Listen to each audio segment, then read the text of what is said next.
जिसे लोग सुगध मौसम कह रहे हैं, असल में वो एक बेमौसम की मेहरबानी है, जैसे कोई सास अचानक दामाद को बेटा कह दे। अब सोचिए, अगर गर्मियों में बारिश सुकून देती है तो बरसात में जून सी गर्मी, क्या इसे अपनाया जाएगा या कुदरत के विरुद्ध साजिश कहा जाएगा? कई बार मौसम भी वैसे ही बर्ताव करता है जैसे हमारा शरीर, अंदर की उथल पुथल को। जैसे कोई 5वीं बार ब्रेकअप करने वाला इंसान जो इंस्टाग्राम पे लिखता है, आई एम हीलिंग। हर रोज की तरह आज भी मैं समय पर जिम पहुंचा, लेकिन आज एक बदलाव था। मेरी टी शर्ट का रंग काली टी शर्ट। लोगों ने तंज भी मारे, पुरानी लग रही है, लगता है मशीन में ज्यादा चक्कर खा गई। पर वही लोग मुस्कुराकर कहते भी दिखे, सर काले में तो एकदम प्रो लग रहे हो। ब्लैक कॉफी की चुस्की ली, जो अपने आप में एक काला जादू है। अब जादू वो नहीं जो किसी टोने में बंधा हो, ये तो वो जादू है जो नींद को तोड़ता है, थकावट को बहलाता है और एक नया आप खड़ा करता है। जैसे ब्लैक कॉफी का कड़वापन थकान की मिठास बन जाए, वैसे ही ब्लैक मैजिक की तरह ये दिन की रफ्तार को पलट कर रख देता है। आज का विषय था लेग्स। अब ये सुनकर कोई कहेगा, भाई टांगों में क्या खास बात है? तो सोचिए, जैसे एक शो में लाइटें, कैमरे, सारा सब कुछ हो, लेकिन स्टेज ही ना हो तो? लेग्स वैसे ही स्टेज है जहाँ पूरी बॉडी का शो चलता है। शरीर के 60% मसल यहीं पर होती है, पर अफसोस अक्सर इन्हें ट्रेनिंग रूटीन में वीकेंड की छुट्टी समझ लिया जाता है। स्क्वाट जैसे कोई प्राचीन मंत्र हो जो पीढ़ी दर पीढ़ी दोहराया जा रहा है। पर आज के इंस्टाग्राम पंथी युवा हर चीज में एक नया एंगल ढूंढते हैं। सर फीट क्लोज रखें या वाइड, सर बैक स्ट्रेट या स्लाइटली लीन। बच्चा जब जमीन से खिलौना उठाता है तो उसे बायोमैकेनिक्स नहीं बताना पड़ता है, वो उठाता है बस। कभी कभी ज्यादा जानकारी भी कंफ्यूजन बन जाती है, जैसे ज्यादा मसाला डाल दो तो बिरयानी नहीं खिचड़ी बन जाती है। पर जिम जाने वाले हर बेसिक मूवमेंट को डाइसेक्ट करते हैं। और फिर आता है वो दिन जब इंसान बतख की तरह चल रहा होता है। अब सड़क पर एडियो के बल डगमगाते हुए चलता मिले तो आप निसंकोच पूछ लीजिए,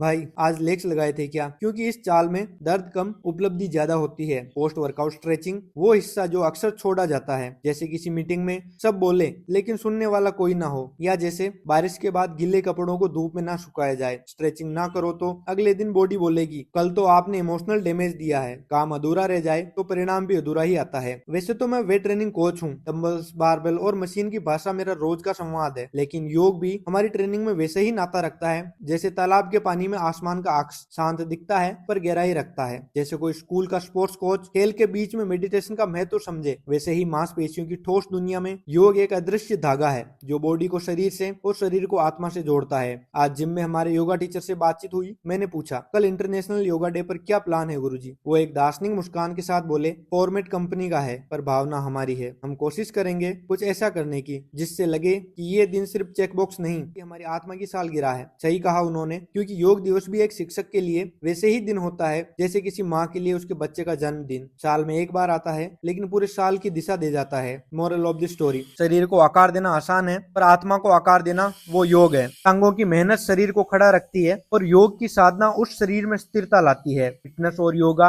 डंबल्स और डीप ब्रीदिंग, ये सब